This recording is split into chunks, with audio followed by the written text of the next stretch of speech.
Your show will go live in 5 seconds. 4, 3, 2, 1. Blog Talk Radio. Women have the power to transform this world. We can end crime and violence if we all agree to do one thing: share. Let's share our wisdom, share our time, share our talents, share our finances, but most of all, let's share our love. This is the Female Solution. Join me, Naima Latif, every morning, 7 a.m. to 9 a.m. Central Standard Time, as we bring you stimulating discussions about the issues affecting our lives. If you're listening online at www.blogtalkradio.com/the-female-solution, press the blue button that says follow and get our daily topics every morning directly to your email and your smartphone. Hi, I'm Naima Latif, executive producer of the Female Solution radio show. We invite you to call in 515-605-9325 and participate in this daily think tank as we examine the challenges we face and develop solutions that restore peace and harmony. We are global transformers, changing the world from the way it is to the way it should be. We are one. Wherever we live on this earth, we are one human family. On behalf of our team of radio hosts, I'd like to extend a greeting to all the members of our family, whenever and wherever you may be listening around the world. To our family in China, ni hao. In India, namaste. In Japan, konnichiwa. In Korea, annyeonghaseyo. In Russia, здравствуйте. In Germany, guten Tag. In Poland, dzień dobry. In France, bonjour. In Spain, hola. In Italy, ciao. In Egypt, ahlan wa sahlan. In Ghana, akwaba. In Nigeria, peleo. In South Africa, sawubona. In Senegal, mangadet. In Kenya, jambo. In Israel, shalom. In Pakistan, Afghanistan, and Saudi Arabia, assalamu alaikum. Greetings, and may peace be upon you all.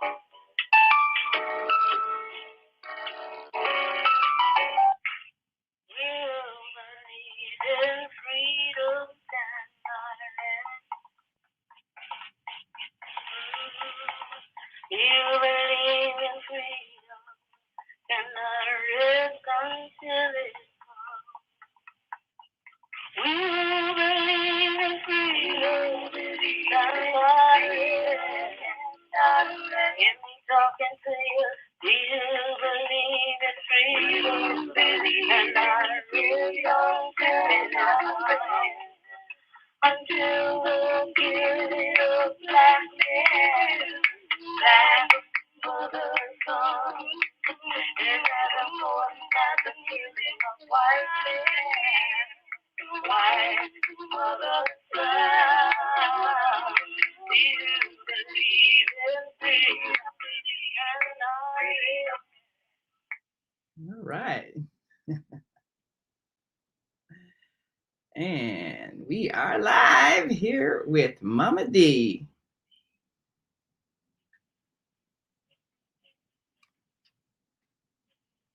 Uh-oh. MAMADEE, why are we not hearing your voice?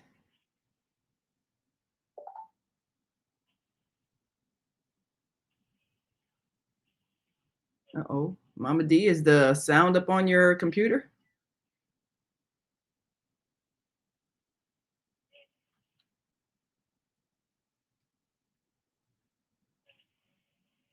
Yes, we're not hearing your sound.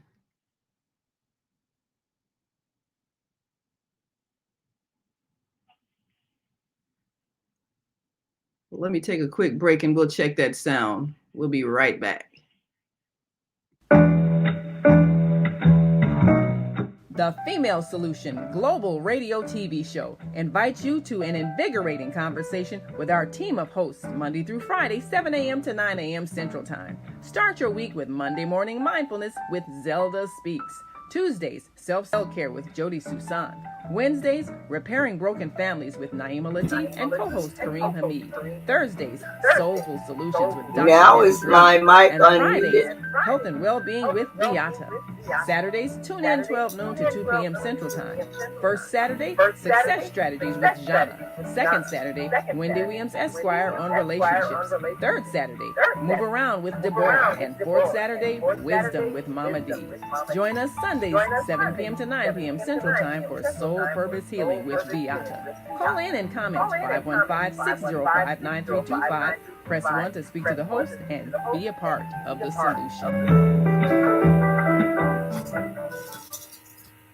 All right, we are back now. Now, can you hear me? We can hear you loud and clear now, MAMADEE. Okay. This program, here we are, January 22nd, 2022, and I am your host, Evangel MAMADEE Love Yah Nubian, and we're going to play something special today for those who have not heard about Emmett Till. This is a special just for Emmett Till. We've got the Emmett Till road sign here. I have the very bed that Emmett was kidnapped out of. This is the entire trial in photos. I mean, complete. The judge, the jury, the prosecutors. I'll point to the things from now and again. Our topic today is naming ourselves and reclaiming the souls of our children, including L. Till. So we're going to, let me see. I got to get this. This is a very old record. Okay. Records, wow. In case some of you haven't heard. Can you hear that? Yes. Folks, listen to the story. It's one the world should know. Of a Negro boy, 14, named Emmett Till. From Chicago to Mississippi to see his Uncle Mose. But we won't see little Emmett anymore. Emmett Till, Emmett Till. His name will be a legend we all know. Tallahatchie, Mississippi, to see his Uncle Mose. But we won't see little Emmett anymore. When younger he had polio, his mother's only child. She loved him as any mother would. His daddy wore the khaki, fought bravely for Uncle Sam, that his son might have the privilege that he should. A few days in Tallahatchie, Emmett with his little pal, to Money, Mississippi, grocery store to buy. They bought bubble gum and candy from the woman at the store. As they turned to leave, little Emmett said goodbye. His little pal said to him, "What you mean saying goodbye to the woman in Money grocery store?" They said she is good looking. Emmett said, "You're right." And that remark cost Emmett Till his life. Emmett Till, Emmett Till. His name will be a legend we all know. Tallahatchie, Mississippi, to see his Uncle Mose. But we won't see little Emmett anymore. But we won't see little Emmett anymore. Now we're going to go over to play side 2. Wow. Never heard that. His legacy was buried for 30 years.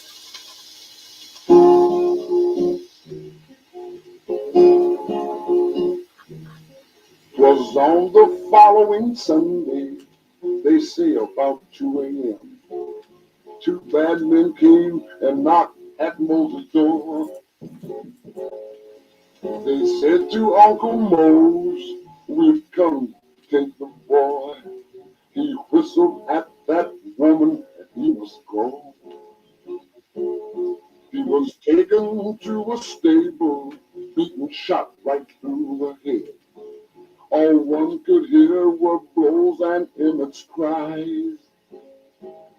Last words were, Mama, save me. Have mercy on me, Lord. The blows still fell, but little Emmett had died. Emmett Till, Emmett Till. His name will be a legend we all know. Tallahatchie, Mississippi, to see his Uncle Mose, but we won't see little Emmett anymore. Weights were placed upon his body in the river they did flame, believing that fiendish crime did hide. But in time the body came afloat, still wearing Daddy's ring and feet. Uncle Mose identified. The two men went to trial, sat and grinned and smoked and chewed, as the fearful witnesses all did testify. Jurors out 65 minutes, returned verdict in hand. Not guilty was their very prompt reply. Oh, Emmett Till, Emmett Till. His name will be a legend we all know. Tallahatchie, Mississippi, to see his Uncle Mose, but we won't see little Emmett anymore. We won't see little Emmett anymore. Oh, we won't see little Emmett anymore. Okay. Well, Wow. our guest coming up at the 12:30 break will be the wife, the widow of one of the key witnesses, Willie Reed, at the trial. Now, without he was 18 years old at the time. In the 3-part series, Women of the Movement, they featured him playing himself. The scene, I think it was the second day it was on television. They went into his grandfather's house, and that was actually him, and that was his actual grandfather. And then when he testified on the witness stand, he was that was the actual footage from when he testified in 1955. We will have his widow, Miss Julia Lewis, on after the break, as I said, and she'll give you a little bit about the background and how many years they were married and how he came to Chicago after Uncle Mose testified. You know, he had to get out of town. And once you go up into Chicago, if you know anybody in Chicago, that's the person that you look up when you arrive. So Willie Reed and Uncle Mose, and they came to Chicago. That church is still standing. So, and also we'll have Miss, my niece. She is a principal, and she'll tell you what school she's at, because I want you to see her. For you that don't know, this is uh, Dr. Margaret Burroughs, myself in the middle, and then we have Mrs. Mamie Till Mobley. I said right here. This is she. And here we are this was in the 1980s. I think this was about maybe 1985 or 86. This is my niece, Dawn, right here, and her mother, my best friend. And next to her, her little sister. And then my mother is right here with the she was the senior queen, so senior solicitor queen. So there she is, and her cousin and best friend is next to her. And then we have two of the Emmett Till players, and Mrs. Mamie Till Mobley is right. She's there, and this is her husband, Gene Mobley, and I'm sitting next to her husband, Gene, and then that's her very best friend on the corner right there. So we're at the August 28, 1985, I think it was, Dream Day Vision Quest.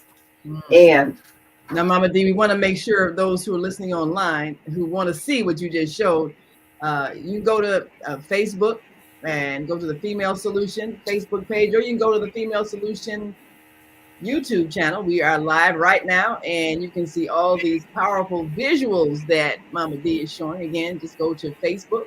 That's www.facebook.com/The Female Solution, and you will see Mama D. Well, thank you for that. Now, this book is called Harold. I took my preschool age class to visit with him and asked him to proclaim April 4th as a day for victims of violence. It was the very first day for victims of violence in Chicago's history. And this was after my sister, Helen Richard, first female CTA driver ever slain in the line of duty, was killed. I have her sign around here someplace. So anyway, this is Harold. Now, this is 71st Street. If you can see this, it says 71st Street, and this was Stop the Negitters. See how big those letters are? They go all the way across this building. And that's one of the Nazis standing right here, and the flag showing. And so it says down here, neo-Nazi headquarters in the Marquette Park section of Chicago, July 4th, 1977. The Southwest Side neighborhood became synonymous with resistance to open housing. Now, I want you to check this book is called Harold, as I said, and I want you to go to the very next photo, and guess who that is? Yours truly, sitting there. Yes. In this book called Harold. Harold Washington on the cover. Yeah. Now, Mama D, who was the author of that book? Salim Wakil, I think, was one of. Let me see. We'll have to. I'm sorry. It's right there on photographs from Harold Washington years. Photos Antonio Dickey and Mark Poconar, and text is by Salim Wakil. Okay, well, we'll have to see if we can get Salim on the show maybe around the time. I know they're going to be doing a celebration of Harold Washington's 100th birthday. As a matter of fact, Salim Wakil comes on WVON tonight at 7 p.m. from 7 to 10 p.m.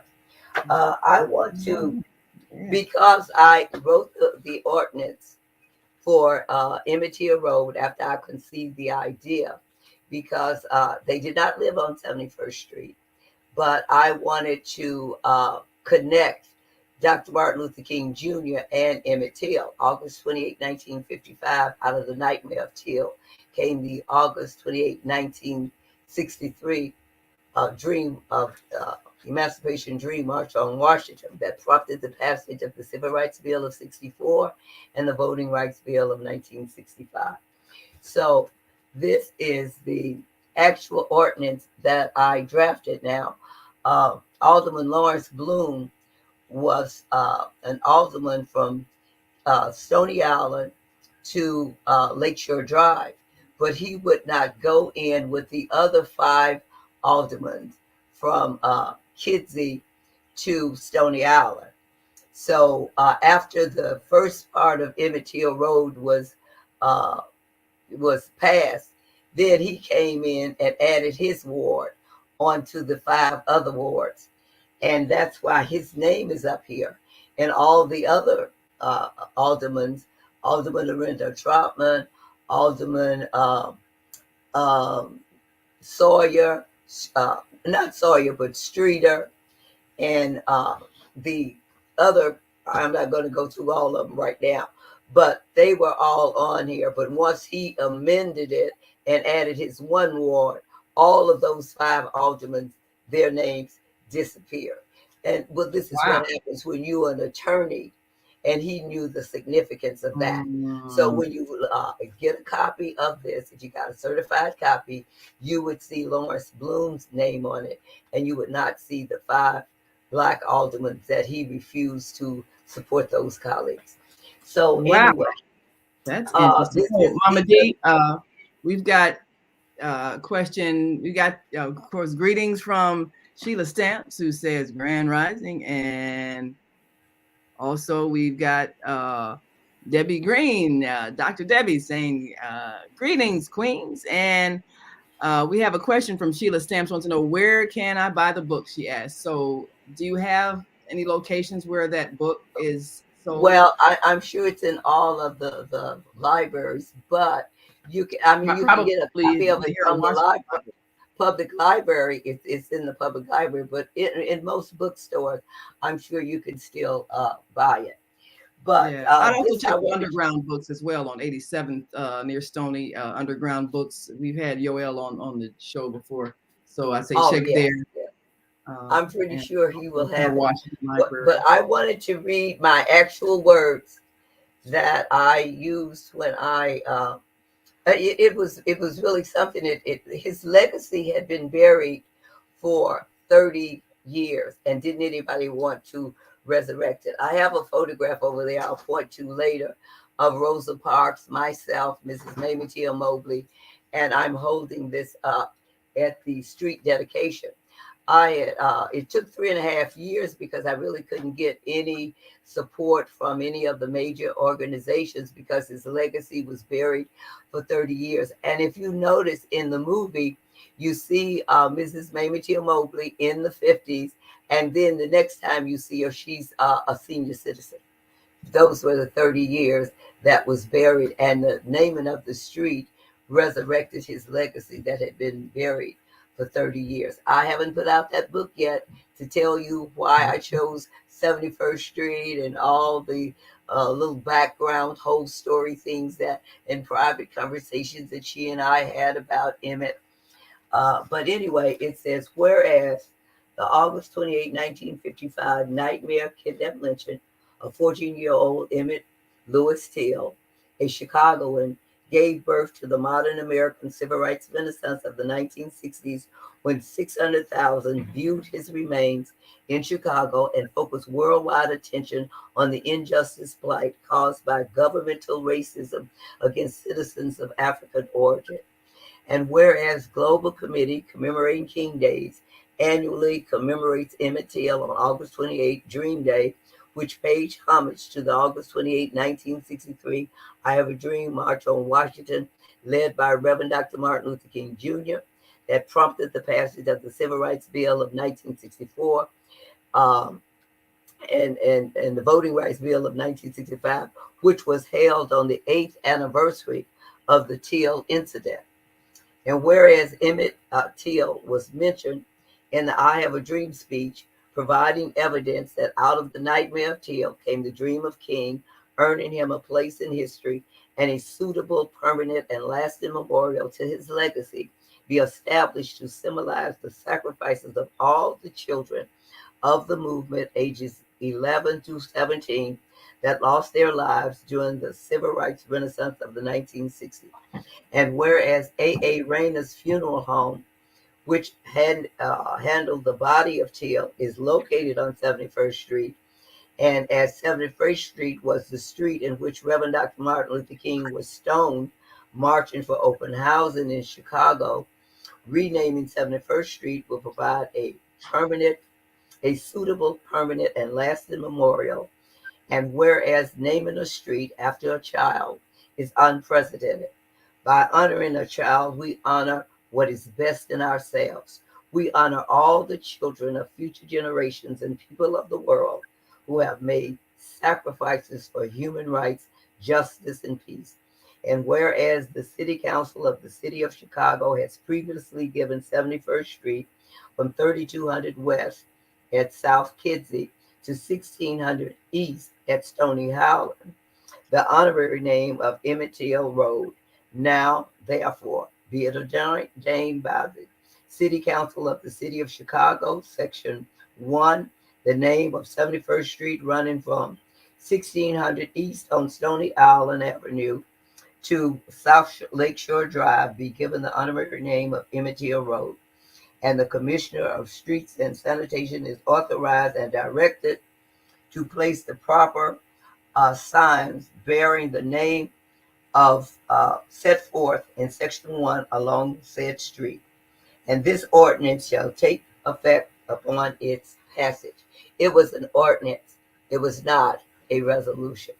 An ordinance. And as a matter of fact, the first year they actually put Emmett Till Road on the map because I wasn't going for a honorary street. I was going for a real street. But when we got there, and I had to go to each one of the aldermen personally and have them sign on because no one would go up front. And I got all kind of pushback. Why are you going to bring up all that stuff? It will have to go back to that. And so that's why it took 3.5 years knocking on each and every door to go to that hearing and have all of the 50 wards with letters, because I had Emmett Till Road letters, not one piece of paper with some signatures, but actually individual letters from all 50 wards. Wow. And, so this is right here is. Woo. So now for you all again, who, if you are listening online, those who are on our switchboard, and those who are listening online, This is pulling the up actual the street Emmett sign. Till Road sign. It says Emmett Till Road, large too. It's it says Emmett Till Road, one of those big, brown signs Right. that they have. It looks a lot bigger when you're holding one in your hand. Yes, yes. You don't realize how big it is. So we got a couple of remarks from our Facebook family.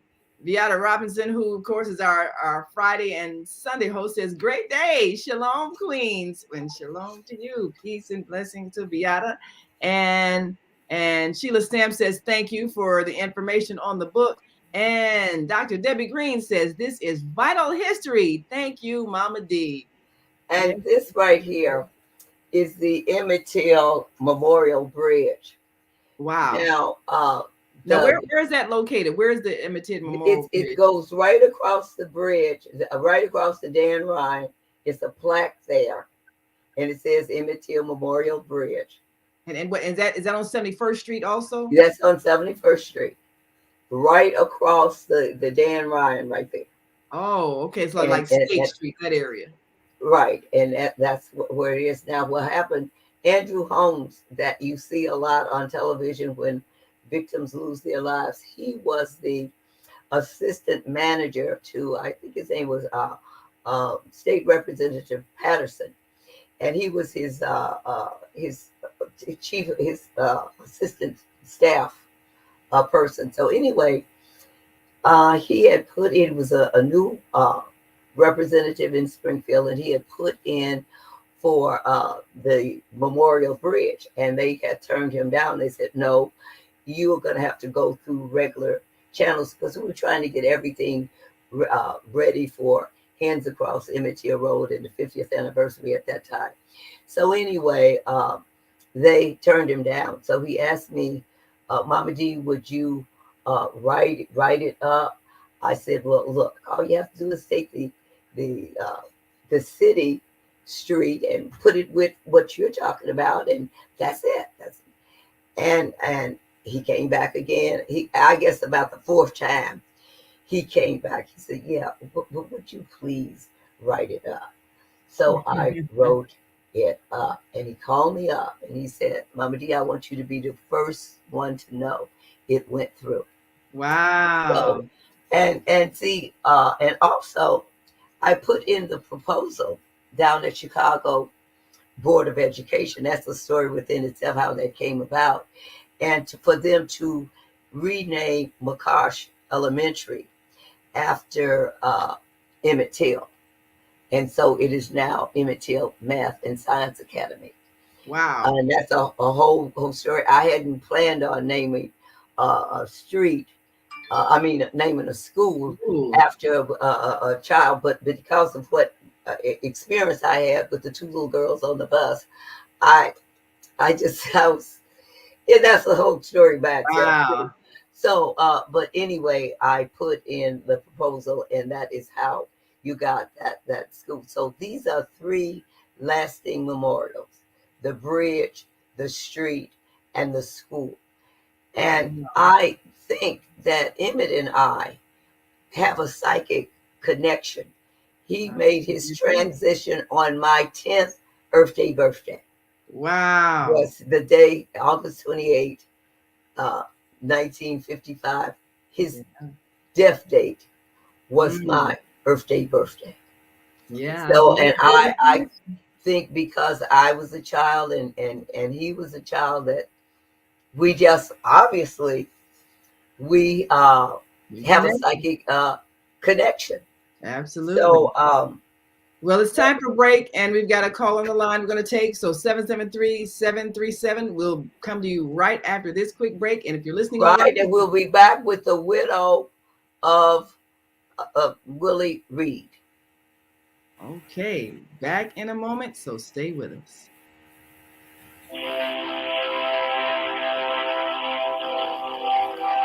Do you want to live in a world without war? Join our global peace movement. Heavenly Culture World Peace and Restoration of Life transcends culture, religion, ideology, and other boundaries to achieve peaceful harmony in the global society. HWPL is committed to bringing world peace and cessation of war through peaceful dialogue between religious groups. I am Director Shin-Suk Kim of the HWPL Chicago branch of North America. Join us for our next gathering. Call 773-580-1501 and be a part of the movement for world peace. Email us at chicagohwpl@gmail.com.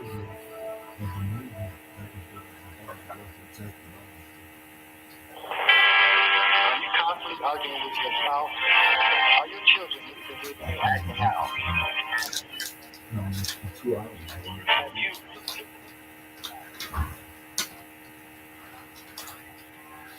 Let us help you restore serenity to your life. At Serenity Family Social Services, we understand that good mental health is the result of emotional well-being. Our goal is to assist you and your family in removing emotional distress and restoring harmony and balance to your lives. We offer individual, couples, and family counseling. I'm Howard Williams, CEO of Serenity Family Social Services. Call us today at 312-315-4826.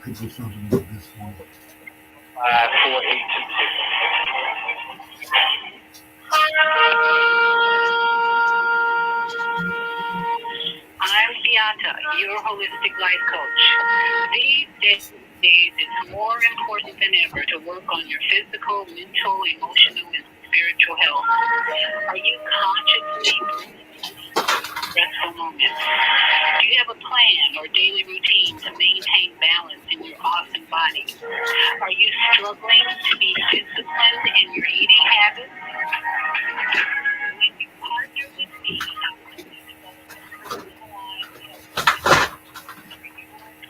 lifestyle. You can find out more about me at yourholisticlifecoach.com, where you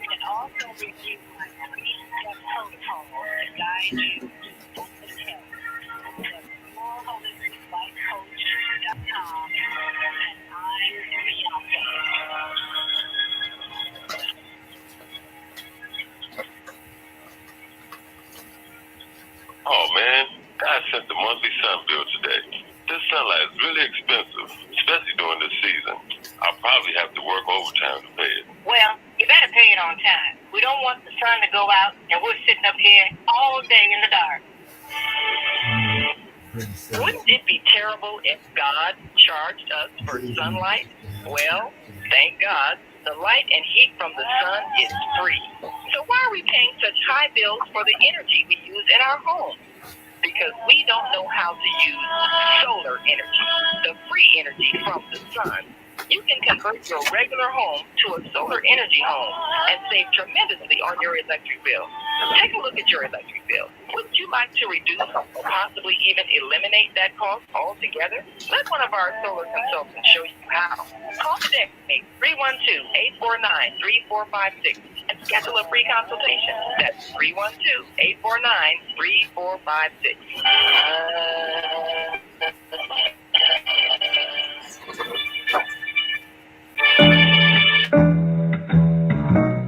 The Female Solution Global Radio TV Show invites you to an invigorating conversation with our team of hosts Monday through Friday, 7 a.m. to 9 a.m. Central Time. Start your week with Monday Morning Mindfulness with Zelda Speaks. Tuesdays, Self-Cell Care with Jody Susan.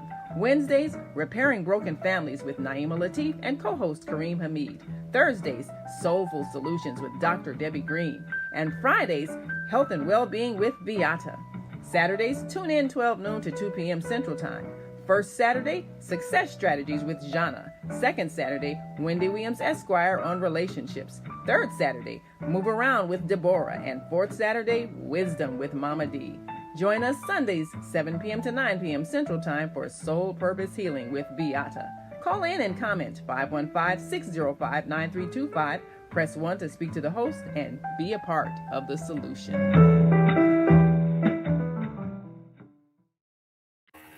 Okay. This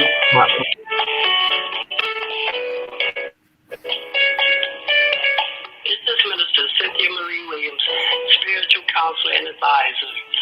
I invite you to a private reading in the areas of business, health, finances, relationships. My introductory cost is $50. Please call because there is a higher power that can help me help you. 312-802-4743. Peace and blessings to you all. Call me 312-802-4743.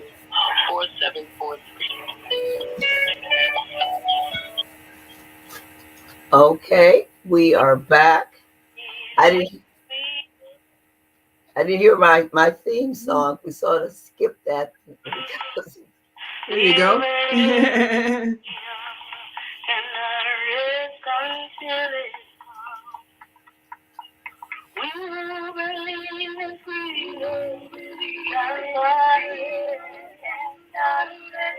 Talking to you, we believe it's free, and not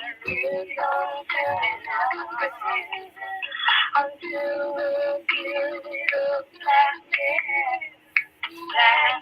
for the sun, and the more as the healing of white for the sun, we believe.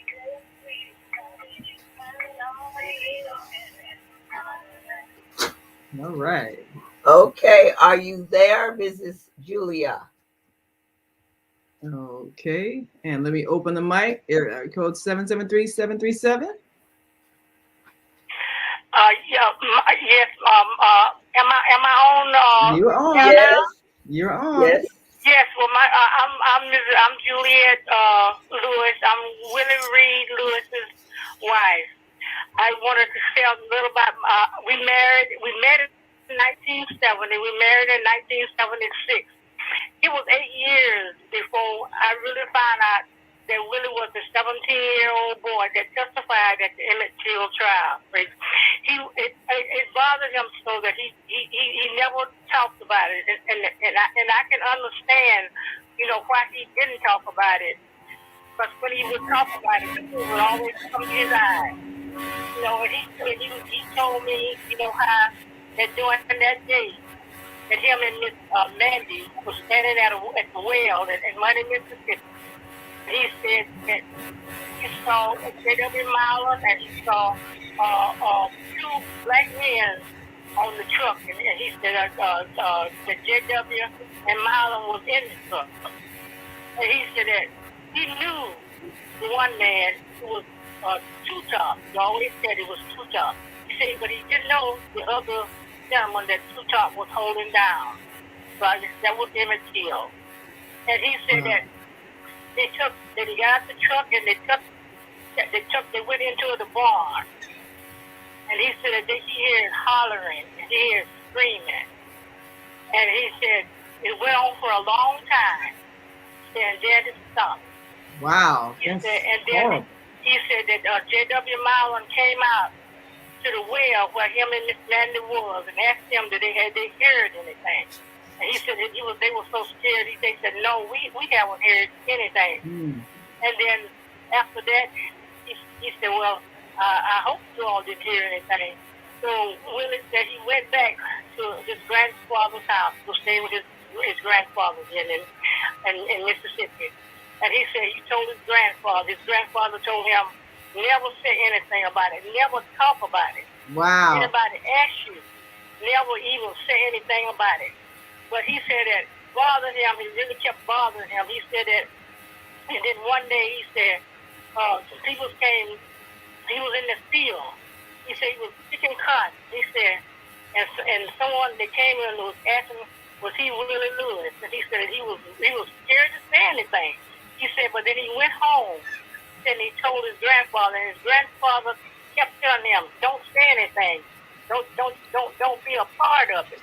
And he said that he couldn't do that. He said because he knew that they had done killed that boy from Chicago. He always said that. He said it bothered me so much.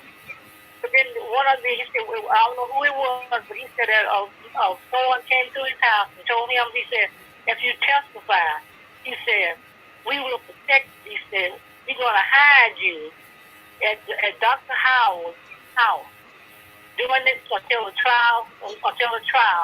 He said, then after the trial, we're going to send you, we're going to get you out of here. He said, Dr. Howard will make sure that you get out of here and get safe. And so he said that during that time, he said he still was scared. He said it was just tearing him apart. He said, but he had to go to that court that day, and he had to testify. He said that he stayed at Dr. Howard. Dr. Howard did it. He said, and then after he went to that court that day and testified, he said that they put him on the train and stripped him back to Chicago where his mother was. His mother was Edith Reed, and they stripped him back to Chicago. And he said that it bothered him so much that when he got to Chicago, he actually had a nervous breakdown, and he had to go to the hospital. You know, and then after that, you know, it seemed like he had security guards with him at all times. Until after a while, he said that the security guards went away after everything calmed down. He said that, and then after that, he said he seemed like everything was getting back normal again. He said he was trying to forget again. But then it happened, and I think it was around 203 and 204. It was two black reporters. I don't know if it was reporters what they were, but I know one was a seated was like a filmmaker. The son was Keith Bruchamp. And the other one was Stanley Nelson. They tracked him down, and they said all them years that they had been trying to find him, and they said that, but by his name being Lewis, they were never able to track him down. But they finally tracked him down, and I'm thinking that it really helped him, because then he had to start talking about what he had been holding in him all them years. Because Stanley and Kim and Stanley and Nelson and Kim Bruchamp, they made him talk about it, and they took him over to see Emmett's mother, Miss Mobley. They took him. They said that Miss Mobley thought that he had been killed too out of all them years. So they took him over to see to meet the family, you know, and then he started to talking about it, you know, much more. He went to New York a couple of times with and was on the show to talk about it, and then he seemed like he was getting over because he would have like nightmares at night, and it seemed like he was getting over that experience, you know. But then after all that, then I think it was somewhere around. I'm just trying to see when did the FBI after he was getting over all that, the FBI came to the house, and they told him that he had to go back down to Mississippi because they were doing an investigation, and he had to go down there for the investigation, and then that kept bringing it all back to him. So they came. The FBI, his name was Dale Sillinger. They came up to Chicago, and they took him back to Mississippi for the investigation. And then after the investigation, you know, it bothered him a lot. But then he got to meet Wheeler, and he got to meet Simeon, he got to meet Miss Mobley, you know, and they all got back together again. And Miss Wheeler and Simeon, they would always come to the house with him, and they would and when he got where he couldn't get around good, they would always come and pick him up and take him places, you know. And so, but it was an experience for him, and it was. But I'm glad that, you know, that Stanley and Keith Beauchamp actually got him out of there, because he was holding all that in him for all them years. So, Ms. Lewis, I have a question. Ed Bradley,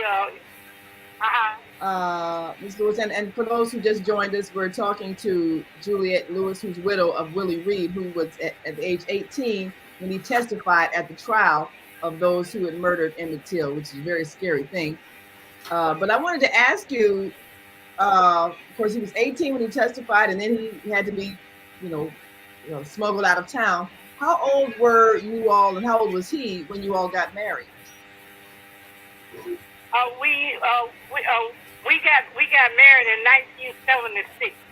Not sure what age you were that time, but that's when we got married in 1976. But it was not until 1984 that I really know who he was. Oh, okay. And I also wanted to you know, Simeon, this is the bed that they kidnapped Emmett out of, right here. So he was in bed, and they snatched him out of bed. They kidnapped him out of, and here it says here, this is Willie, right here. It Willie says surprise witnesses for the state seen here with Mrs. Wright, Mrs. Bradley, and her father, including Amanda Bradley, no relation to Mrs. Bradley, Walter Reed, that's Willie, and Walter Billups, all of whom live on or near the Milan farm, and who reported hearing noises in the Milan barn, which sounded as if someone was being beaten. And this was him playing himself on Thursday's episode of Women of the Movement. That was him, and he actually testified, not as an actor, but they used the footage. And I think it was the second episode when they went into his grandfather's house, and that was also him. Is that, and how many years passed? Because his legacy was buried for 30 years. So you saw Mrs. Mamie Mobley in the 50s. And then when the Southerners dug into her husband's background, like father, like son, then that's when she lost the support of the NAACP, who felt that they had been betrayed because she didn't tell them that Emmett's father had been hung while in the service in relationship to have was found guilty of some kind of incident with a white woman. And so, like father, like son, and they felt you've portrayed him as a hero, and here he is, been court-martialed and hung because of some kind of incident with a white woman, which I don't know all the details. And Mrs. Mamie Till Mobley, she didn't know the details either. But once you saw her again, she went from the 50s to she was a senior citizen. And when she got out of, she became a school teacher, and how she ended up with the Emmett Till Players is because she was commissioned after Dr. King's holiday to have her children do the speeches of Dr. King, and then she retired and she got her own group of children to do his speeches. But his legacy was buried for 30 years, and this is really what resurrected it. This is myself holding up the blow up of the ordinance that the city council people called me in the office, and I didn't know anything about it, but they knew I had been working on Emmett Till Road for years, and they blew this copy up, and I'm holding it. And here we have Rosa Parks, Mayor Daley, myself, and Mrs. Mamie Till Mobley, and we are at the street dedication for Emmett Till Road. Mm-hmm. And this is when Mrs. Rosa Parks said it was what happened to Emmett that gave her the courage to do what she did. Yes. So I wanted to ask you, Mother Lewis. There's a question also, MAMADEE. Debbie Green, she's asking, is Emmett Till's mother still living? I just wanted to make sure I pull it up that she was born November 23rd, 1921, and she passed away January 6, 2003. So it hasn't been that long, just a little under. Right. Now, what I have some photographs of myself and Simeon. Simeon was 12 years old, and Wheeler was his nephew, who was 16 years old. But he always called him Uncle Simeon. And I thought that was really cute, because a 16-year-old is calling a 12-year-old uncle. And he always did, as always. And so I took petitions to have Mrs. Mamie Till Mobley and Emmett together on a United States postage stamp. And at the time, Congressman Bobby Rush said that she hadn't been dead long enough, but I could get a stamp for Emmett. I said, no, they both need to be together, because it really wasn't what Emmett did. It was what happened to him and how it impacted us as a people because of what she did. So it's unprecedented, but I think both of them needs to be together on that photograph that she put in his coffin. That is the one that needs to be on a United States postage stamp. So I wanted to ask you, you say that when he reunited with Wheeler and Simeon, and they would come and take him around, at what age was he then? He was like in his 60s, the late 60s. Then because he passed when he was 70. He passed at 76. So he was up there. He was up there in the 80s. He was like around 68 or 70 around in that time. Exactly. And that is why I say to people, his legacy was buried all of that time until I wanted to make the connections after Dr. King was stoned in 1966, bringing open housing to Chicago, and he was stoned on 71st Street. So what happened was, I founded Global Committee Commemorating King Days after my sister, Helen Richard, became the first female CTA driver ever slain in the line of duty. So her co-workers came to me and they said, you got a street for Emmett Till. Why don't you get a street for your sister? So this was it, and she was the first female CTA driver ever slain in the line of duty. And although I had started my first published work on Dr. King was in April 4th, 1968, the night he was assassinated. But I made it an official organization to commemorate January 15th, April 4th, and August 28th, when my sister, Helen Richard, became the first female CTA driver ever slain in the line of duty. And we took Mayor Harold Washington the 2,000 signatures, asking him to proclaim April 4th as a day for victims of violence. Mrs. Lewis, you want to tell us anything else about your husband and your impression of what happened with the movie, The Mothers of the Movement? What you thought about that? No, I'm just glad that everything he went through, that before he passed, you know, he by risking his life, that he was recognized in many ways. And I want to give thanks to the Gleason Foundation, and I want to give thanks to our first Bobby Rush, U.S. House of Representatives. I want to give thanks to Ramos Emanuel.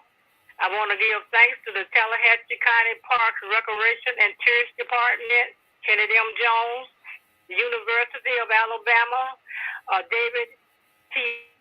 BDO and Linda BDO, and to Mr. Mike Small, that also had a lot to do with him trying to get over the problems that he had. They gave him recognition that for risking his life, that when he didn't have to do it. So I just want to thank them, and I just would you tell us what Ron Emanuel did? What part did Ron Emanuel play in it? Yes. Robert Emanuel in 2011 gave him a plaque for being so brave. I didn't know that. And yes, he did. And it was June the 25th, 2011, when he received the plaque from Robert Emanuel, and also Senator Barbara Rush. Sent him from the 1st District, July the 6th, 2005. Sent him a plaque for risking his life. Wow. Well, because he actually did risk his life, and the toll that it took on him. I find that there are many tortured victims have a tendency not to talk about it. That's the same thing with the Tulsa, Oklahoma bombings. Those it's just like post-traumatic stress that many soldiers don't want to talk about their war experience, and that is seems to be a of the past. Right, it's like a flashback and post-traumatic stress that that's true. Well, you know, that's one of the that's things. Why now when they were talking about the September 11th, they not only talked about the victims, but they talked about the police officers and the other first-hand responders, and just the trauma that they also received. And so I really thank you very, very much for being our guest on Wisdom with MAMADEE, Women in Support of Daughters on Motherhood Preparation. Are there Well, any? I'm thankful and glad that you all invited me, and I'm thankful. Wishing God's blessings upon all of you, and to keep up the good work. Well, I thank you, and you keep up the good work, because I know for once you have impeccable records of 60 minutes and everything, and I don't know what you're waiting for your book. But one of the things that I discovered, I don't know what time it is. I usually keep my clock in front of me. What time is it? Do you know? It's about time for our break. I just wanted to share that picture Yes, with those there he is. watching. This is a picture of Willie Reed, who testified at age 18 at the Emmett Till trial. So we pulled a picture up of him for those who are watching us on Facebook. And definitely this had to be a frightening thing, because he had heard a murder and had been told not to say anything. So for him to decide that he just couldn't live with it anymore, that took some courage. Absolutely. And they tried to rattle him when he was on the witness stand and said, well, you didn't really hear. He said, he spoke up loud and clear. I did hear sounds of people being beaten, so don't be telling me what I didn't hear. I did see him. But that was critical to the murder trial. Without that testimony, they could not have charged them with murder. His testimony was critical. That's powerful. Yes. And so I thank you for being our guest. And when we return, we'll have my niece, and she can tell us all about sitting next to Mrs. Mamie Till Mobley at the Daily Center Plaza when she was, I guess, right here. I guess she was about 12 or 13, and now she's the principal of the school, and she can tell us a little bit about the impact that her grandmother, right here, had on her. She was like her side partner. That is great. Well, thanks so much, Juliette Lewis, for giving us the piece of living history that is enlightening so many who didn't know that inside story about Willie Reed. Thank you so much. And he's in a book with Al Sharpton's book, Righteous Troublemakers. So it's a new book that's just coming out. I think it came out last week. So when you're getting the Harold Washington book, you can also get the one with Righteous Troublemakers coming out by Al Sharpton. And it should be on the stand any day now. All right, we'll be looking for Righteous Troublemakers. All right. And we'll be right back after this quick break. So we want you all to stick and stay. We got another caller on the line. And if you're on our switchboard and want to add to this conversation, make sure you press 1. That'll light your number up on the switchboard. And we know you have something to say. So we'll be right back after this quick break. And we want you all.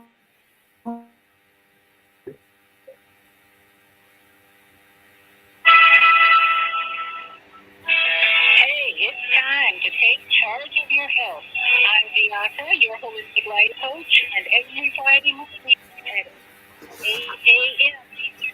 time, I'm here on the Female Solution to empower you to make choices that will assist your evolution to abundant health. I'm also blogging every Sunday evening at 8 p.m. Eastern Healing, where I bring you a spiritual chiropractic adjustment to bring you back into alignment with our Creator's love, compassion, and wisdom. Join me every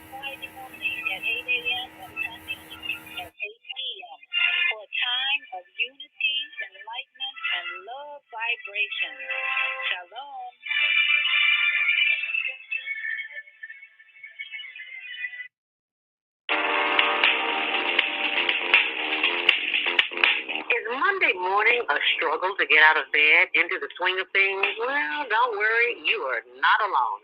Join us for thought-provoking, stimulating, and mindful conversations on higher learning with Zelda Speaks for your Monday morning mindfulness session on Blog Talk Radio, The Female Solution. Mondays, 7:30 until 9 a.m. Be sure and send your ideas, thoughts, comments, and suggestions. Also, if you'd like to be a guest on the show, visit zeldaspeaks.com and send us your info. We'd love to have you. Experience mindfulness moments with the mindfulness/stress relief coach, Zelda Speaks. And thanks for sharing the mindfulness moment tip of the day. Stay on purpose, stay empowered, and stay tuned to your next session of mindfulness on higher learning with Zelda Speaks.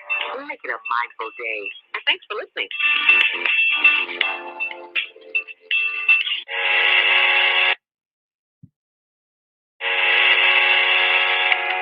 What if you could live to be 120 years old and remain active, healthy, alert, and vibrant? Our bodies are made up of cells that are constantly rejuvenating. So if we take proper care of ourselves, we can literally defy aging. Join us every Tuesday from 7 a.m. to 9 a.m. Central Standard Time to learn about self-care from Tucson Essentials on the Female Solution Blog Talk Radio Show. Learn how to help your body and yourself feel rejuvenated each day through proper nutrition, sleep, frequency medicine, and many unconventional methods of self-care. I'm Jody Susan. Join me and my amazing guests by calling in at 515-605-9325 and press 1 to speak. We'll help you achieve a breakthrough in your health today. Hi, this is John Alexander. And I'm Naima Latif. Meet people like you who are making a positive difference in the world. Watch us every day on The Media Connection at www.youtube.com/The Media Connection TV. YouTube it. We'll see you soon. There are people who choose to make a positive difference in the world. Our job is to bring you their stories to motivate you to do the same.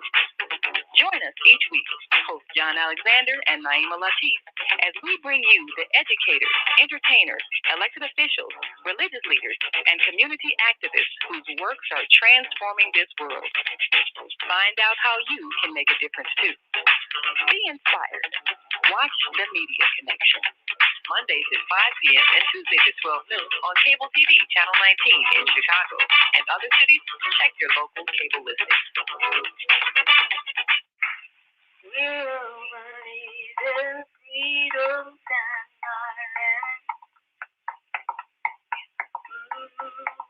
we believe in freedom, cannot rest until it's gone. We believe in freedom, that's why if we talking to you, we believe in freedom, cannot rest until the freedom has been.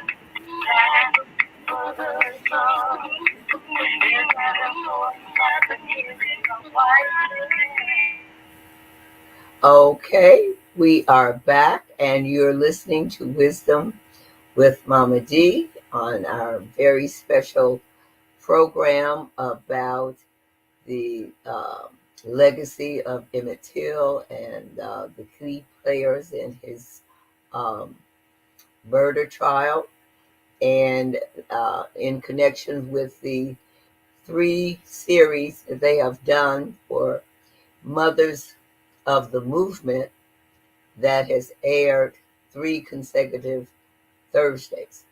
So we've just had one of the widows of the key witnesses that testified at the trial. So do we have Dawn? Are you on the line? Are you there? She had a lot of errands to do today, but if she can call in.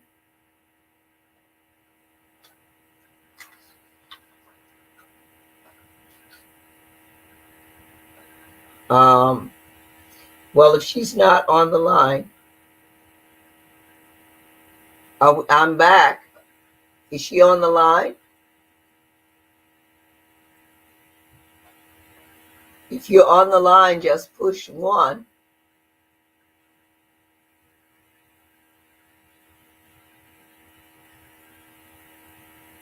Okay.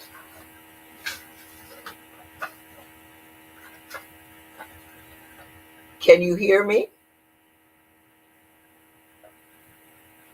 Support their own immune system, how to support their brain health, how to support their emotional well-being. And we do that all with plant and an energy-based healing. Alrighty. Now Okay, so we are back. Is Dawn? Dawn, are you on the line? If you are, could you push 1?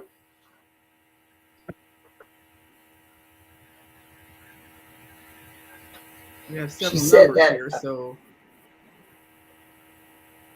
which one is Dawn's number? Do you know her number?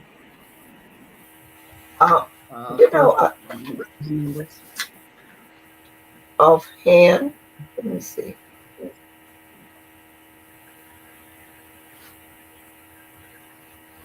I do not have her number offhand. 708-475. Dawn, if you're on the line, would you just push 1, please?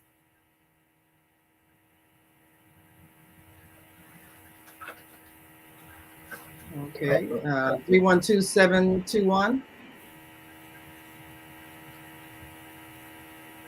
Okay, it doesn't seem to be either of those. Yes. Well, before she comes on, right. I was just going to. I didn't get to talk about our title, naming ourselves. It is critical that we name ourselves. One of the key things that they was adamant about, and this is why they didn't take an autopsy of Emmett. This is right here. The key state and defense witnesses were Chester A. Miller, Greenwood Undertaker, this is him right there, black man, to whom's establishment the teal body was first carried, who testified for the state in an attempt to establish positive identification of the body, and Wright, Dr. L.B. Oatkins, who examined the body, was a witness for the defense, contending that the body was so badly decomposed he could not tell whether it was white or Negro. wow. So that's what these two. So identity, and then they tried to say that Mrs. Mose, the mother, hadn't identified her own son, that it was all a ploy and to get some insurance funds. So no. Identity, yes, identity was a key factor because they were insisting that, we let him go, and he was alive and well, and the body, this could be anybody, and they dug up somebody, and it was just all kinds of stuff to discredit the identity of him, because if you couldn't identify him as the person who was murdered, then you had no case. And so the judge here, he was one of the most, they said, one of the fair judges that they had. And it said trial judge for the Brian Miller trial murder, Teal murder case was Circuit Court Judge Curtis M. Swego. And he was described as one of Mississippi's most able jurors. The trial observers lauded him for his fair, impartial manner in which Judge Swego conducted the trial. And then at the right are 5 defense attorneys who defended the half brothers, and they have their names. Here they are right here. Wow. These are the attorneys. Now, I was able to get this book because Emmett Till's and the Ballad of Emmett Till, because his legacy was buried for 30 years, and Mrs. Mobley, uh, no one consulted her. You can tell from the footage. She was in the 50s, and then the next time you saw her, she was a senior citizen. So what So was she doing all those years? all those years after Emmett Genocide. was killed, she went back to school and became a school teacher. And I interviewed one of her students who said that every year she would ask all of the students in her classroom to give her 3 things that they wanted for Christmas. Wow. And that she would buy one of those 3 things for those children, and gave everybody that gift. The other thing was that when Reverend Dr. Martin Luther King Jr.'s holiday got passed, I think it went into effect in 1985, I believe, when they started commemorating it.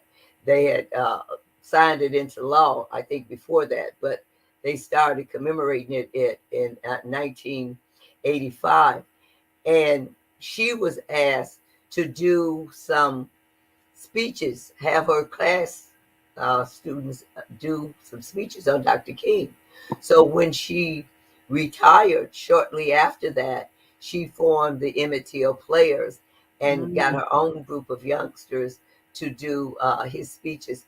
And what was so interesting about her when the children was doing the speeches was every time they would say a word, she would just go with every word they were saying. She would move her body right along with.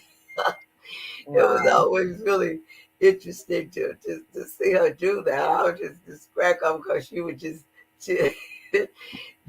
empathy. It was just as if they were doing it, and they were great. Wow. And so, but again, she had retired as a teacher. But that's why I challenge anybody. I said, you tell me something that happened with Mrs. Mamie Till Mobley between let's say 1956 and 1984, before Global Committee commemorating King Days started resurrecting the legacy and talking about January 15th, April 4th, and August 28th, those days of respect. And we were told that they were put on the school calendar, but they did put the days on the calendar. They changed the number, and they said they amended it and put in a lot of other stuff. I haven't been able for the last 6 months to find out about what was in that resolution, that it was changed, but the number was changed. It was House Bill 4954 to put those days of respect on the school calendar to culturally capture and historically preserve from the standpoint of the Jim Crow genocide viewpoint, and put those days on the school calendar. Because who was the alderman that you state representative to LaShawn Ford. Okay, so this was a state right, and I asked him, and he said, "Oh, well, it went through." I said, "But you changed the number. What went through?" He said, "Well, we amended it." I said, "Okay, so if they change anything, then it becomes a new number." They changed everything because they changed the number. And so I don't know. I've been trying to, as I said, for about the last 6 months to get a copy and see what was changed. We can easily look it up, once you get the number that actually. Right. That's why if I can't get the number from it, I'm going to have to go probably through all the bills. Sometimes bills they go to committee, and then they change some wording. They have to compromise some things, and then by the time it comes out, it's a little different than what you exactly. And but once they change the number, they change everything. But anyway, what was important about who you are, you see, we have if we claim the continent of Africa, But because we're the only people that are in America that came to America that are not immigrants, who came from a country with a land and a language, and they're on a map. All of our tribal names were stolen right along with our heritage. And the reason we were called Negroes was because the Transatlantic Slave Trade owners said Negro meant black in Spanish. So that's how we got that name. That was not a name that we got anywhere from Africa, didn't have no association at all. So we are the only people over here that did not come from a land with a language by choice. And this land and language is on a map. You will not find black on a map, or Afro-descended, or Afro-American, or African-American, or colored, or people of color, or black and brown. None of that is a country on a map. The people living on the continent do not claim the continent. They claim countries. I'm from Ghana. I'm from Kenya. I'm from Liberia. But we say, we put the country African American, and we are still not claiming the country. Reverend Dr. Prophet King said we've got to get the language straight, and we have got to claim this country. MAMADEE, do you know there are some educators, and I have met them, that are not aware that Africa is not a country, and I have spoken to them, and they will say, well, I want to teach our children African language, and I'm saying, well, which African language? She said, Africa, and I'm saying, well, there are many countries in Africa. Really? And I'm like, I mean, not only many countries, but you're talking about China, many languages, languages within a country.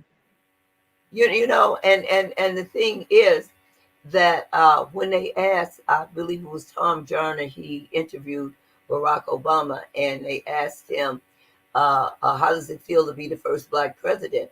He said, I'm not the first black president. He said, black has no standing in law, and it doesn't. And he said, true. I am the first Kenyan American president. That's true. So when you're talking about Kamala Harris, she is an immigrant, and her mother, and she used to talk about her Asian mother. She is an immigrant, and so, Asian American vice president. Yeah.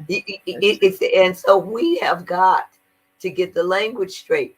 Otherwise, we will continue to be treated as Reverend Dr. Prophet King said, exiles in our own land. We have got to, because everybody has rights attached to their stuff, and everybody has civil rights. So when they'll say women's rights, they still got civil rights, but they're calling it women's rights. They're calling it gay rights. They're calling it immigrant rights, which are really privileges because they're not citizens. Everybody has rights attached to their stuff, but we have NAACP. Where's the rights? We have Urban League. We have Operation Rainbow Push. But where is the rights? So we have to, first of all, claim our indigenous status.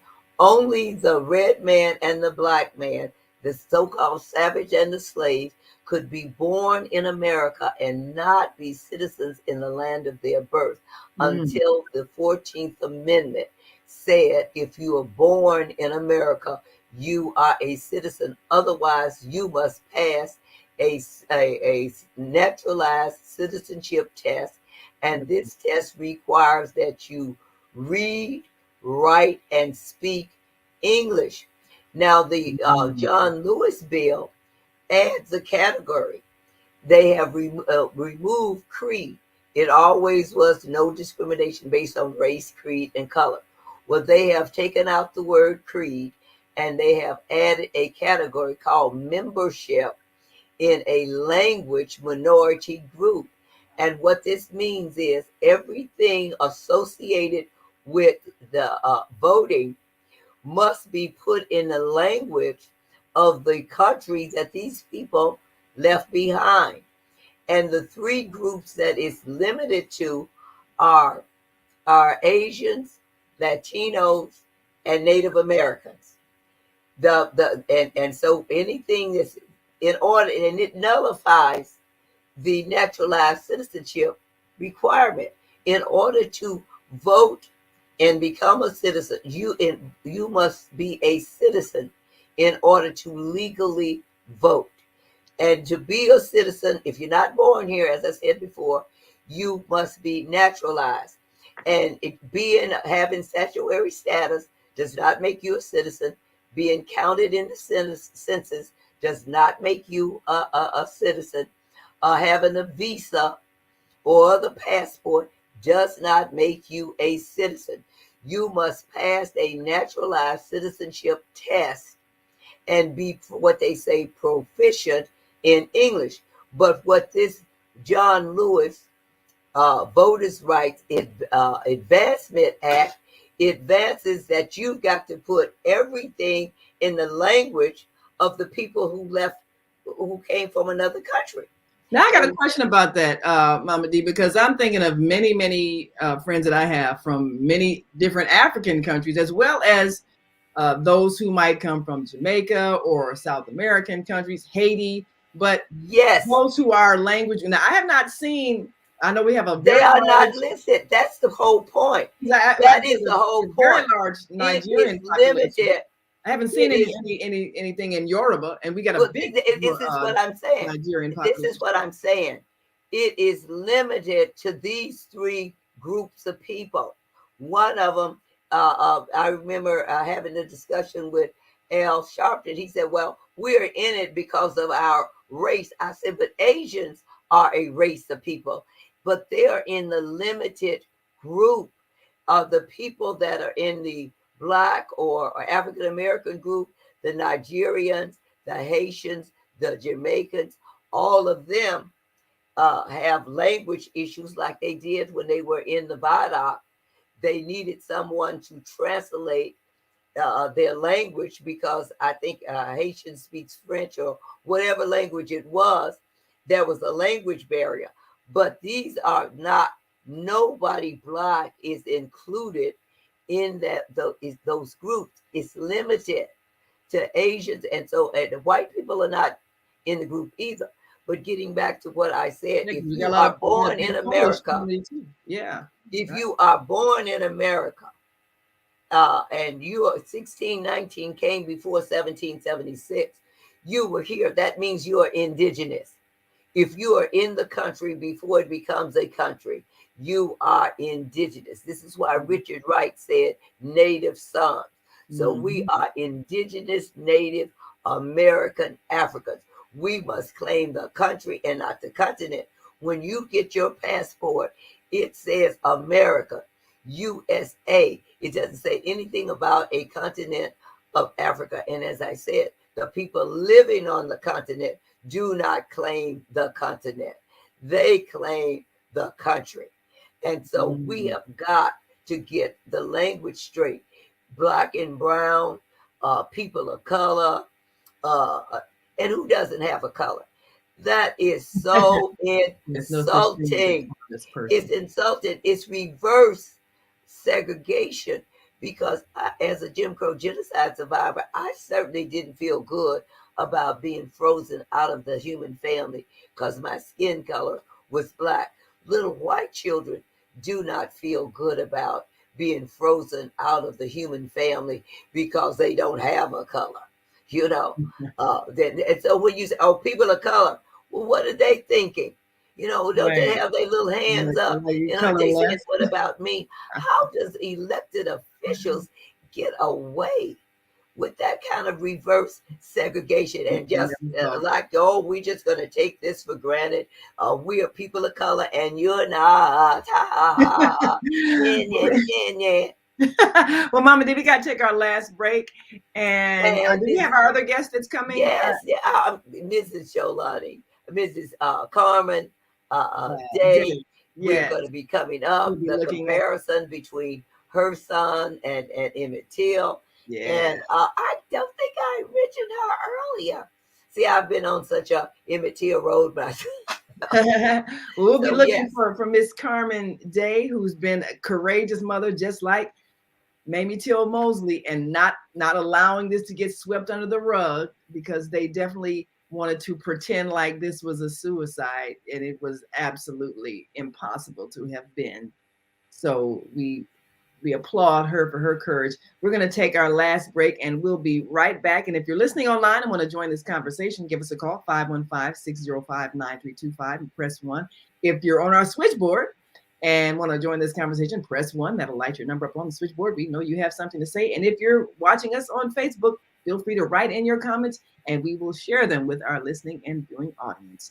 And we'll be right back after this last break. So we want you to stick and stay. Don't stray away.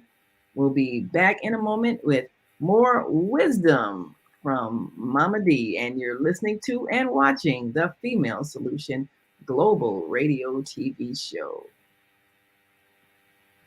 We have an opportunity to transform the whole global society in the next 50 years.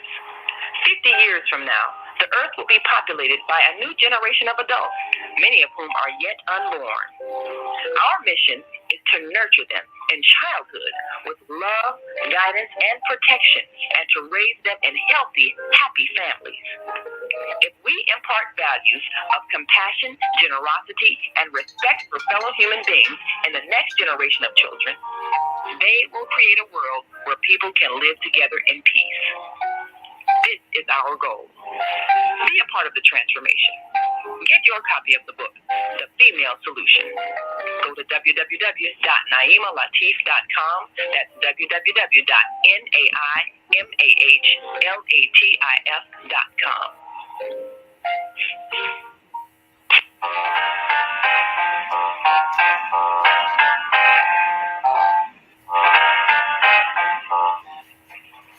Have you ever dreamed of going to exotic places, meeting fascinating people, enjoying uplifting music, and spending nights in a luxurious hotel?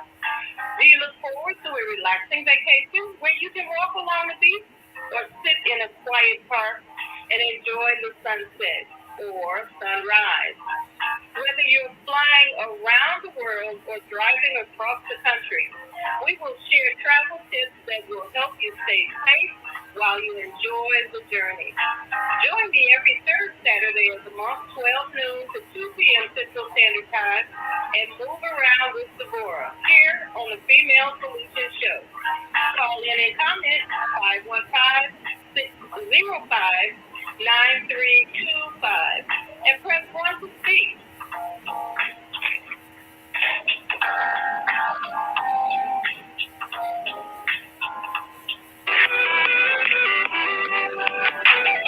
Tune in to Global Solutions with Dr. Debbie Green on Thursdays at 7 a.m. Central Standard Time and 8 a.m.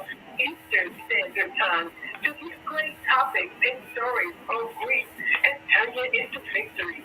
Join Dr. Debbie Green to listen to stories of triumph and learn how to overcome. You are not alone in your life, and there is hope in the darkest hour. This is your time to learn strategies and solutions to improve your life. It's your time. So join Dr. Debbie Green with Global Solutions and call in on Thursday at 7 a.m. Central Standard Time and 8 a.m. Eastern Standard Time at 515-605-9325 with comments and questions. Look to hear from you real soon.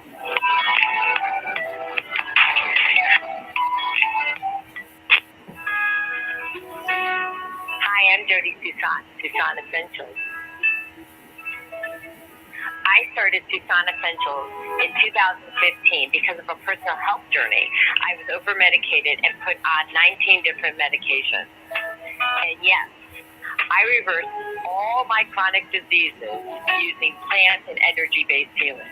It was amazing. At Tucson Essentials, we support both consumers and businesses, and we do that with helping your employees or yourself with a food as medicine mindset. Hi, how Tucson Essentials supports businesses and consumers is we teach people about a food is medicine mindset. So we support people on how to support their own immune system, how to support their brain health, how to support their emotional well-being. And we do that all with plant and an energy-based healing.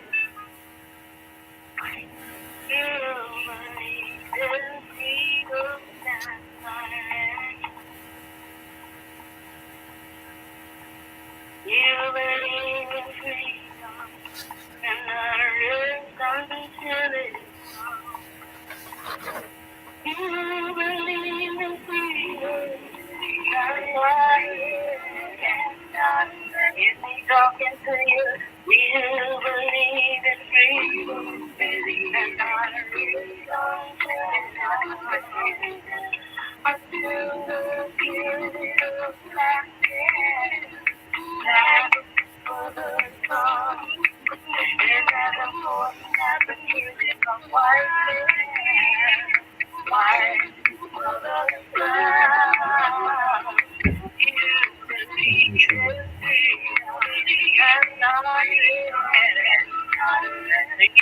If you like it, you believe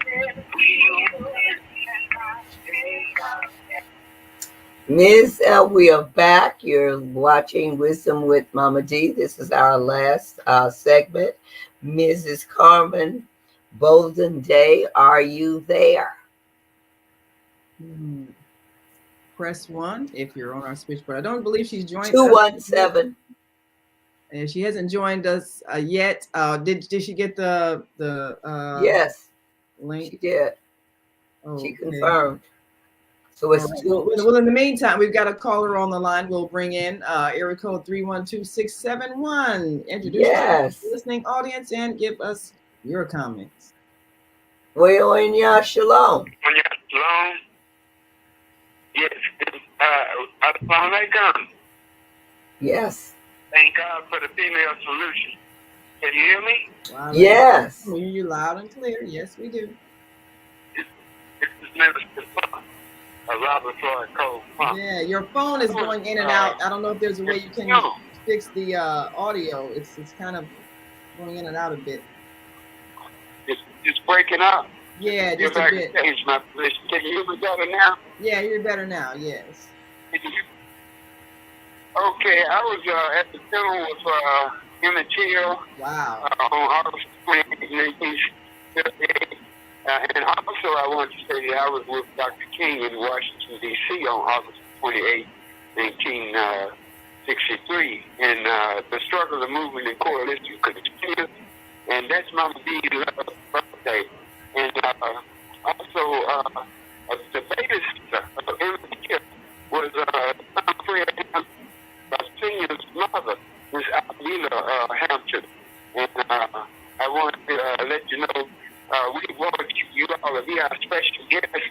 We will continue this Sunday, which is tomorrow, at National Black Wall Street, Chicago, at 4650 Southwest Mountain King, Jersey Drive, room 203.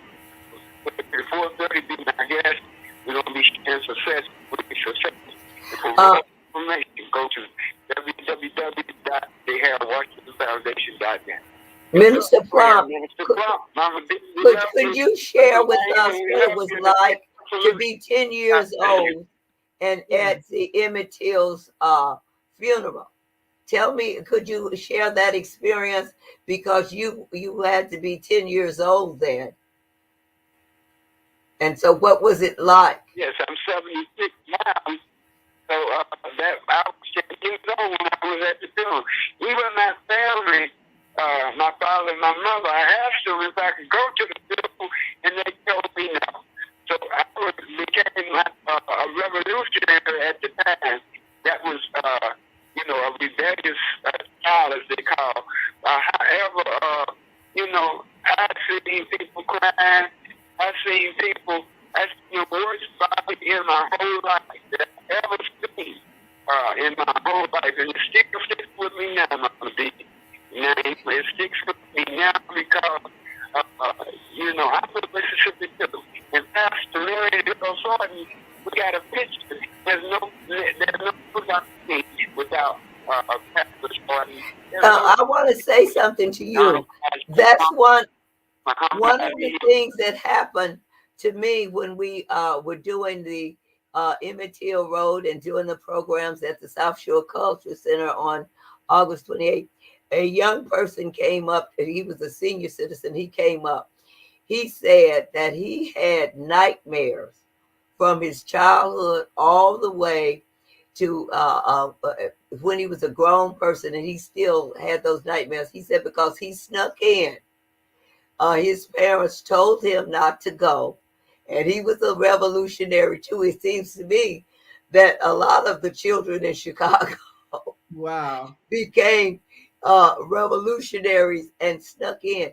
He said, and what really bothered him is because he couldn't tell his parents about his experience because they had told him not to do it. And he did it, and he was just devastated with nightmares and things like that all of his life. And you just confirmed that you were also one of the children that snuck in. So it seems that most of the adults had told their children, no, you can't go. And just as you said, that happened to you, you snuck in. And he said it happened to him, but he was devastated by what he saw. And he didn't have anybody to discuss that experience with. Did you have similar feelings?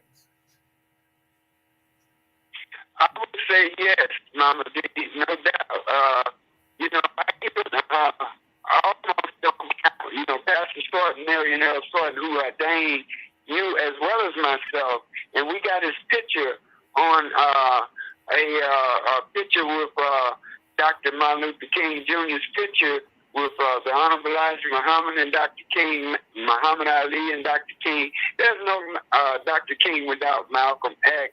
And this one picture will be distributed to the community with Pastor Thornton on it. It's a beautiful picture of Mayor Washington, and also Coretta Scott King is on the picture, and we have designed it. We're going to trademark this picture, and we need you all to help us to exposure is the key to success, to promote the picture, because it's a part of our history and culture and heritage and black power and black code. We have ethics, and we're going to be sharing this tomorrow when you all come to the meeting. So tonight we need you there, Mama D, so you all can see what I'm talking about in person. So Minister Plump, I have a question for you also, Minister Plump, because you were present during a lot of major historical events, from the Emmett Till funeral to the March on Washington, at a very early age when these things happened, and particularly with the Emmett Till funeral.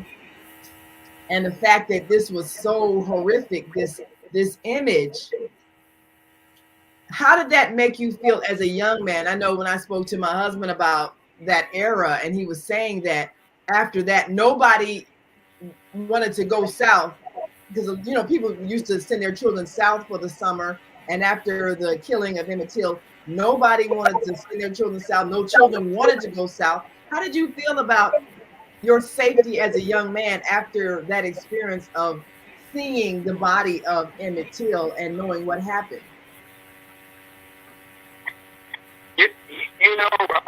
The best thing I could say from that experience is God's will only. My car blew up, for an example. It caught on fire, not this Friday, but Friday before last. And so it's God's will only that we see what we did, we got involved. I even experienced Vietnam, doing tech, and that was in 1967 and 68, back in the day. So I would say traumatized, because I'm a miracle. And this is a story that, not just me, but for all of God's will only personalities or people that still living and standing. So I want y'all to know I'm truly a miracle case. Absolutely. And I wanted you to see there's 3 months difference in our ages. Wow. So I know you were 10 years old and you were 18 years shy of being 18 years old. You were 17 because your birthday is in November and my birthday is in August. But this is it. But I want to know, did you live in Chicago at that time? Because when you integrated, made your own history, and was the first one ever arrested, and wasn't that Mississippi? Thank you, MAMADEE. You want to tell us about that? MAMADEE. Yes. Yeah, well, you know, I was 17 when I went to Washington, D.C. Right. Hattiesburg, Mississippi. That's where Pastor Mary Thornton, our world's greatest pastor, was born too, in Hattiesburg. And as a result, you know, that's how I got started, was with Emmett Till. And I got hooked, and I've been hooked ever since. And I'm still standing. And only because of the able to talk to you and walk and I thought you did walk together and come to never get weary. So yeah, you're definitely a miracle. We are all yeah, see, these young marketing people are going to market and kill all the rest of our life as we live. And Dr. King and all of the other black historians, Mahalia Jackson, we got the whole world in this hand. But in particular, I want you to tell about your history. Being the youngest one arrested, wasn't that in Mississippi when they gave you an award? Was this during the Freedom Rides? What was this event? Was this a Soldier of the Year plaque? Because I was the first one ever arrested in Hattiesburg, Mississippi for civil rights. I worked with the NAACP. I started NAACP in Hattiesburg, Mississippi. And I worked with SNCC, Student Nonviolent Coordinating Committee. And we also started with Black Power, with Kwame Lewis, in Greenwood, Mississippi, with the Black Panther Party. The Black Panther interim, or the symbol, or the Black Panther. The people back in the day in Greenwood, Mississippi, were so scared to vote until they only could be strong enough with the Black Panther as a part of their strength in Black Power. So what I was trying to find out was, did you live in Mississippi or did you live in Chicago when you went to the March on Washington in 1963? No, I was in Hattiesburg, Mississippi. My family had brought me back to Mississippi. And they knew I was an outspoken child or boy. They really always said to me, my grandparents, "Boy, you can't do this stuff in Mississippi because they'll kill you." Now, doesn't that sound like what grandfather was telling Willie Reed, telling him, "Don't talk about it, leave it alone"? Yeah, that's what grandfathers were saying to their children, because they, of course, lived in the time of massive lynchings. They saw the brutality. They some of them barely escaped with their own lives. So they were afraid that their aggressive grandchildren would not follow the rules and be subservient enough to keep themselves from getting killed. And of course, the murder of Emmett Till, someone coming from the North who was not conditioned to acquiesce. Inferiority, being in his have place. that in him. And so, and that what I saw, a lot of people that went down south for the freedom rides coming from the North, they didn't have that hang head shuffle thing. They weren't conditioned to act subservient. And so I could see them and say, "Oh, he's not one of ours. She's not one of ours," because they hadn't been conditioned. And you can't give a crash course in You're going in one period lesson. You're going down south. Remember to do this and do that. You have lived your life as a human being, and you was not going to be inferior just because, and not smile when somebody smiles back, and not act like a human being. See, when in the days of children are to be seen and not heard, they were not to not to speak out, not to have any feelings. And I discovered that when they at the school dedication, when the senior citizens came in, they were in the 8th grade, and they said Emmett sat right over there, and he was funny, and he was this and that, and I sat right over here, and it was the most amazing thing. It was as if it was yesterday.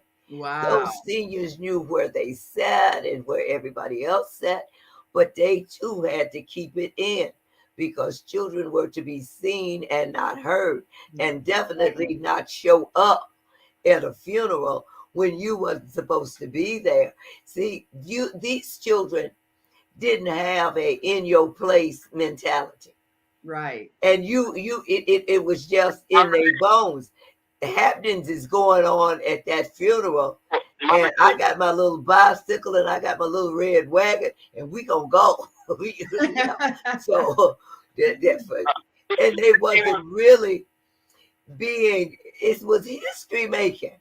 Yeah. And their parents with that spirit of fear on them, that stay in your place. That's why they were so angry at Dr. King in 1966. And they were saying Dr. King ain't doing nothing but making black folks look bad, doing all that marching. He ought to go home. You know, they said that when he came to Chicago, and I remember. That's exactly when they said it. Because I remember, I remember them saying things like that. He's making black people all that marching, but all that marching was necessary to move the needle. The children were necessary to move the needle. That stay in your place and keep your mouth shut and don't say nothing. And boy, he said, it's eating me up. You know what I'm saying? I can't live with this. So Minister Plum, did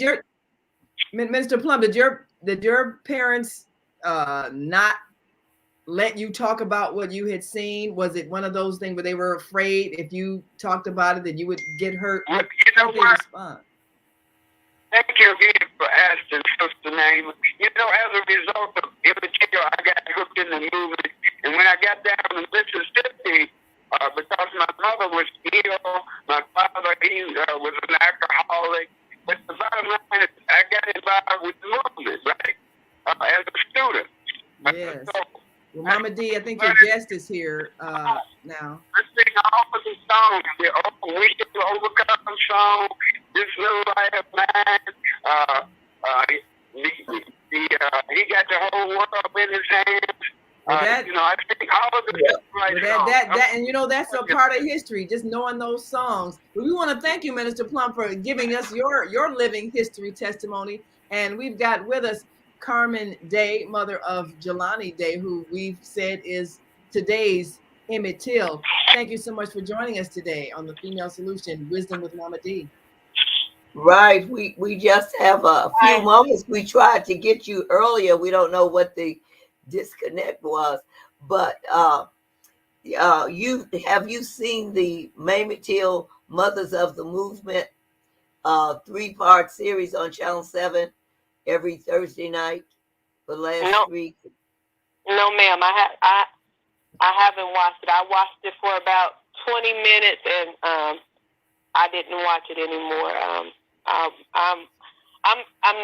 I just didn't. I just couldn't watch it right now. So now I'd like to know, MAMADEE, I'd like to know if there's any updates on what happened. Has the police come forward with any more information, or has the federal government come forward with, an FBI investigation? Where are we with the Jelani Day case? We are nowhere. I have continually reached out to the police.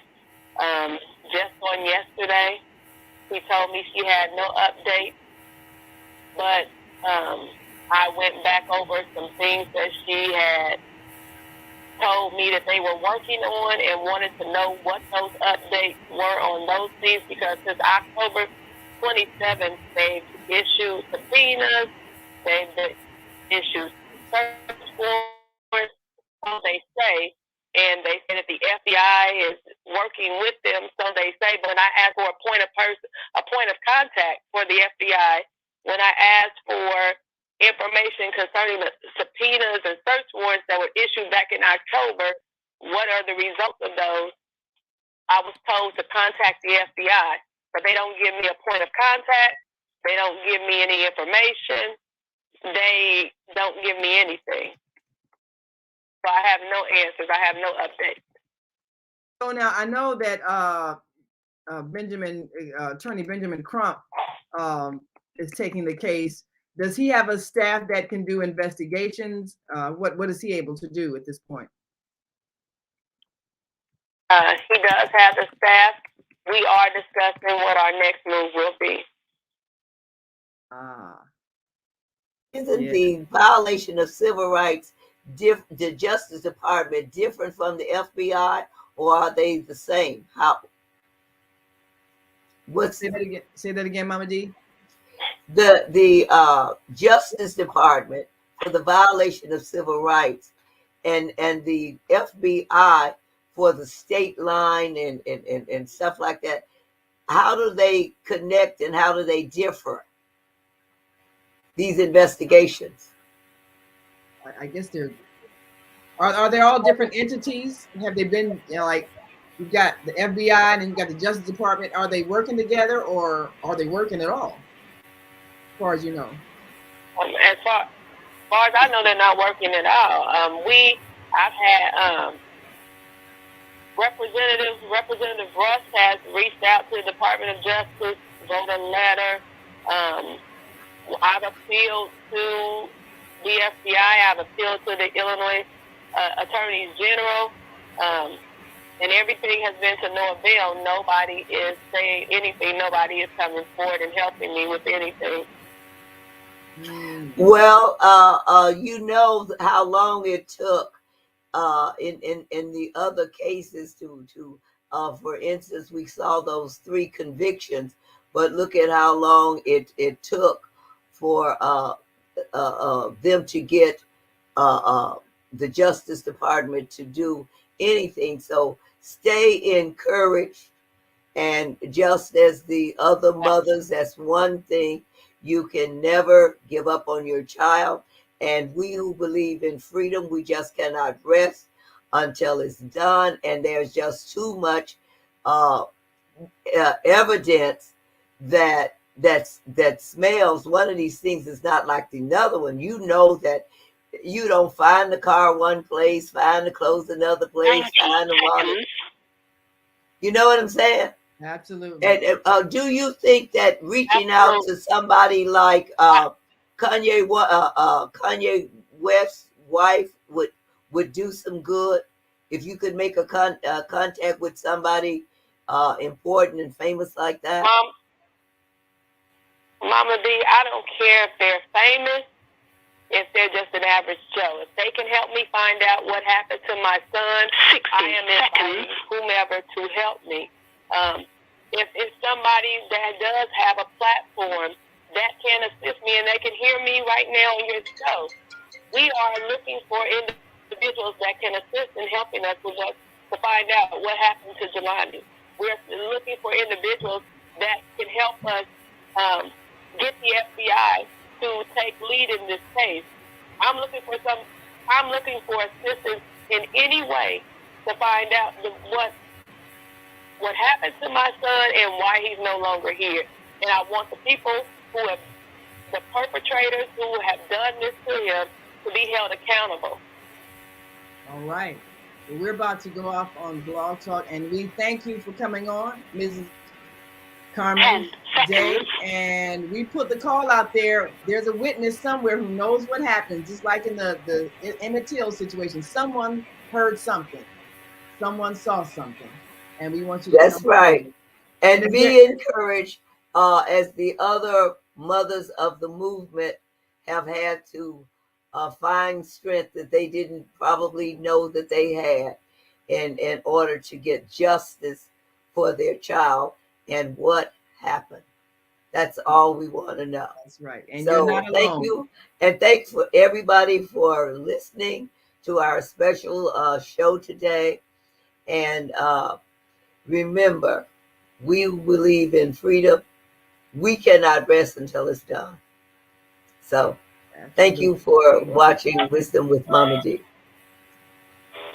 And thank you, our visionary, solutionary, executive, everything. Take care. Thank you. blogtalkradio.com/the-female-solution. Sharing your wisdom. You can also hear today's show on the Female Solution Facebook page. Go to www.facebook.com/the-female-solution. Leave your comments about today's show. You can always reach me on my website at www.naimalatif.com. That's www.naimalatif.com.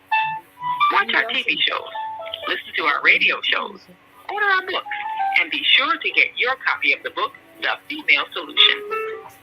On behalf of our team of radio hosts, I'd like to thank all of you who participated in today's discussion. And to our global family listening from all around the world, we say thank you. To our family in China, Sheshe, India, Zanzibar, Japan, Arigato, Korea, Kamsahamnida, Russia, Spasiba, Germany, Danke, Poland, Jean, France, Merci, Spain, gracias, Italy, grazie, Egypt, shukran, Ghana,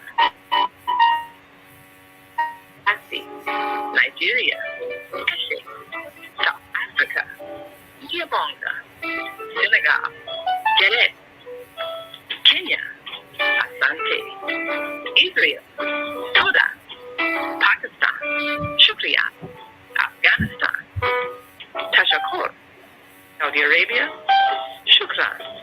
Assalamu alaikum wa rahmatullahi wa barakatuh. Thank you. And may peace be upon you and the mercy of God and God's blessing.